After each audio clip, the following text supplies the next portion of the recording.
What's up viewers, and welcome back to TV Box Top, the channel for the best reviews in TV boxes and accessories. Today we have the long-awaited review of the vSeebox V3 Plus, one of their latest models for 2024. In this review, we examine the improvements they made to its user interface, live TV and video on-demand programming, and the performance of its hardware in general. For those interested in its live TV and video on-demand service, you have some special instructions to view its channel lineup and video streaming quality. So that begins right after this.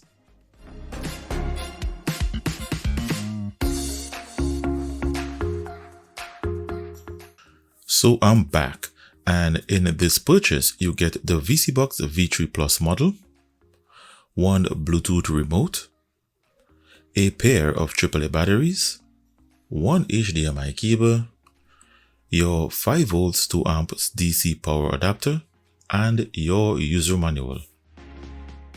So this model is made of plastic, and at the front it comes with an LED power light and LED display. At the back, it comes with one HDMI port and SD card, one USB 3.0, another USB 2.0, one Ethernet LAN, one AV port, and its DC input socket. To its base has 4 anti-skid rubber feet with no ventilation holes. Its first startup includes a new vSeebox animation, followed by the pairing of the Bluetooth remote,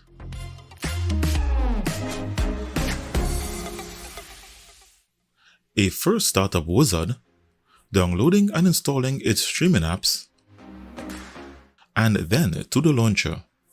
This launcher, upon connecting to the internet, receives updates aside from its firmware.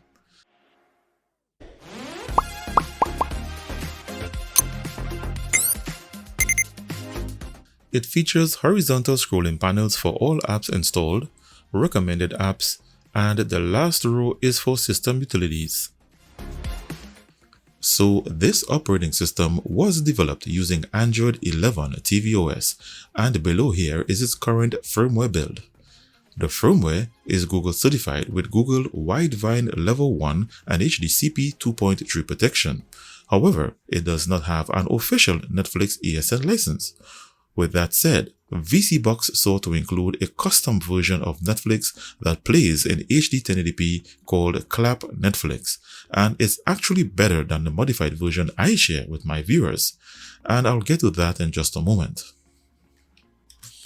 But first, the cost of this box is $359 on their website and on Amazon, and you can get it for a little less with a coupon. However, the unfamiliar person will never understand why these boxes cost so much, and due to YouTube's rules and guidelines, I cannot openly explain why this is so without getting a violation strike. What I can tell you is that you can access live TV channels, movies, and TV series on this box if you so choose. And for a full explanation of its price and a demonstration of its TV channels and video on-demand movies, you will have to go to my channel TV Box Top on the Odyssey.com platform to view that short segment, and when you are done, click the link in the description to return and continue watching the rest of this video. Simply go to Odyssey and search for the vSeebox V3 Plus under my channel.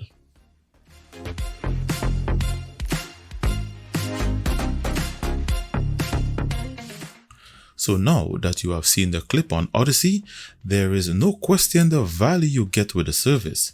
If you have not seen the clip, then I urge you to go take a look again. Just look for my channel TV Box Top on Odyssey.com to find it.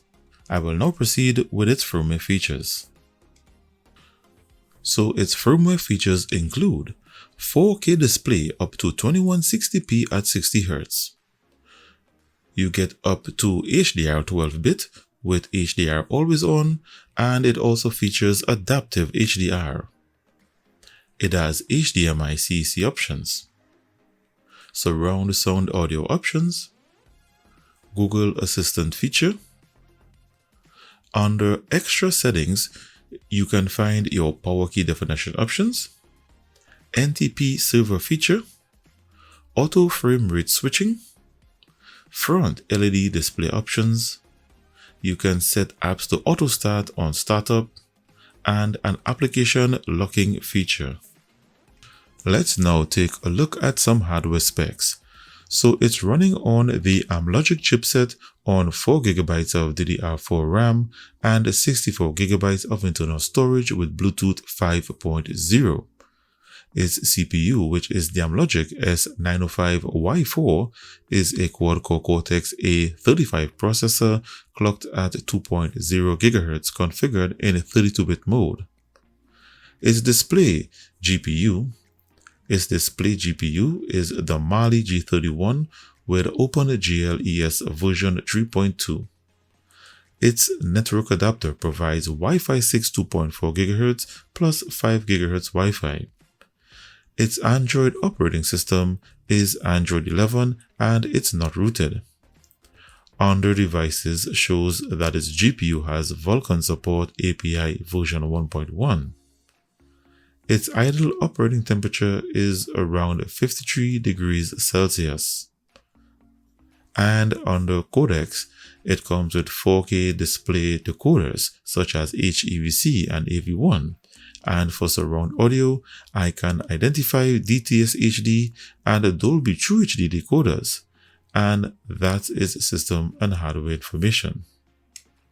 So I've already shown that it's Google certified to run subscription movie streaming services in HD and 4K, but it does not have that special ESN certification from Netflix.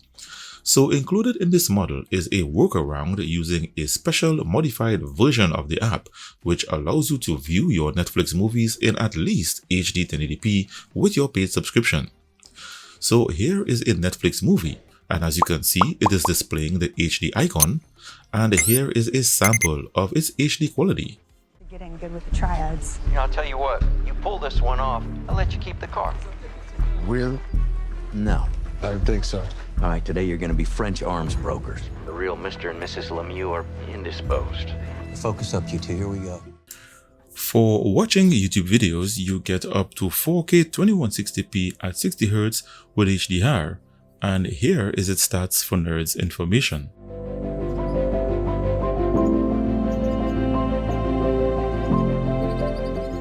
For casting or mirroring your mobile devices, it comes with Google Cast via the Cast Receiver app. You simply open it, and using your screen sharing app on your Android phone, you search for the V3 Plus ID to begin casting.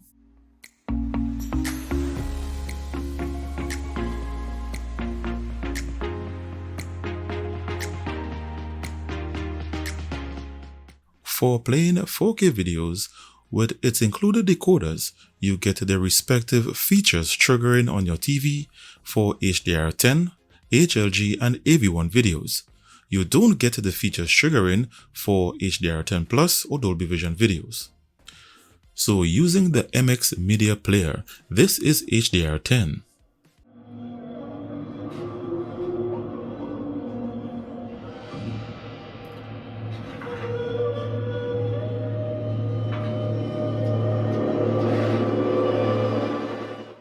Next, this is an AV1 video and it plays smoothly, triggering the HDR10 feature.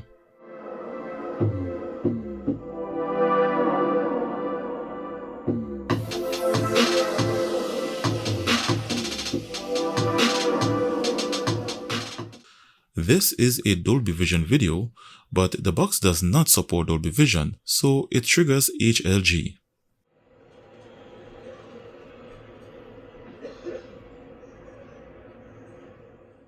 This is a Dolby Vision video with Dolby Atmos, and due to it not having Dolby Vision decoders, you get HDR10 Plus instead with Dolby Atmos.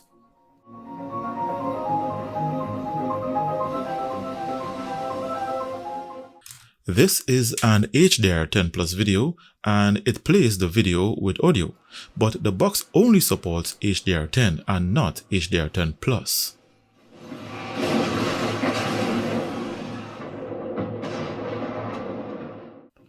And this is an official HLG video.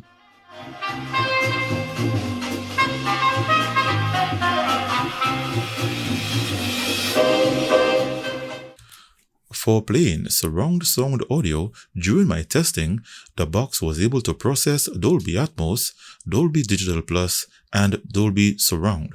It could not process DTS HD Master Audio, DTS-X, or Dolby True HD. The receiver only displays PCM audio format while playing them. So this is a Dolby Atmos. With powerful moving audio that transcends from channels to moving around. This is a Dolby Digital Plus. Or captures the full extent. Do you want to know my secret? And this is Dolby Surround.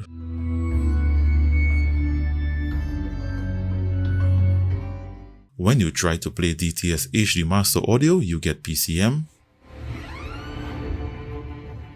The same applies for DTS-X and Dolby True HD. So as I move along, this box's GPU, the Mali G31, has Vulkan support, so I decided to test its gaming performance.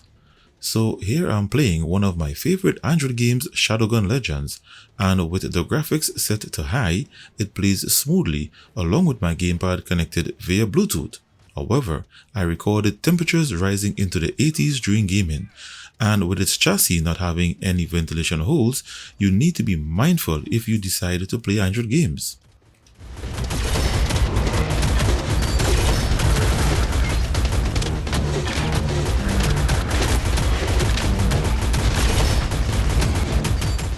Now a look at its benchmarks and where it ranks on my TVBox rankings chart. First, the recorded transfer speeds of its RAM and internal storage. It has a RAM transfer speed of 3635 megabytes per second. Its internal storage has a read speed of 115 megabytes per second and a write speed of 52 megabytes per second. Next, these are the results of the speed test performed on its Wi-Fi and Ethernet LAN port. So based on my internet speed of 315 megabits per second, its 5 GHz band could only achieve a maximum of around 169 megabits per second, its 2.4 GHz band around 74, and its LAN port 94. This also confirms that its LAN port is not a gigabit LAN port. Next, in its Geekbench 5 CPU single-core and multi-core speed test, received a score of 112 single-core and 369 multi-core. In benchmarking its GPU's graphics rendering performance with Vulkan support, it qualified for the 3D Mark Wildlife test, and it received a score of 189 with an average FPS of 1.13. And for my final benchmark, I have the results of the comprehensive Antutu benchmark version 9, and it received a score of 89,349. So with these benchmarks, let's see where it ranks on my TVBox rankings chart. So I've updated the scores on my TVBox rankings chart, and the vSeebox V3 Plus at the time of making this video ranks at position 58, and I give it a 4 out of 5 star rating based on its Amlogic hardware, Google certification, Netflix app, and its streaming service. And this is the first time a live TV model received a 4 out of 5 star rating on this chart. So to view this chart, see the link in the description below this video to compare this model's firmware features to all other boxes in this list.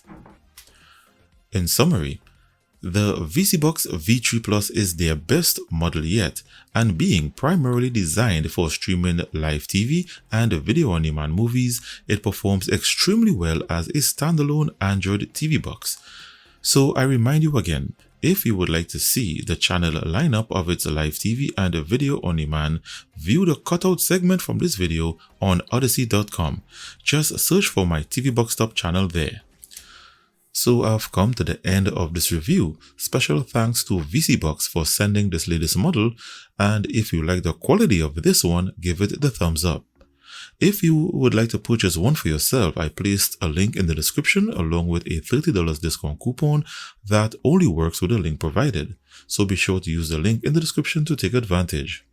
So if you are interested in Android boxes, then be sure to click the subscribe button and the notifications bell to be notified as soon as I release new videos, offer one of these boxes at second-hand prices, or decide to do a giveaway. Thanks for taking the time to watch my video. Stay connected and see you in the next one.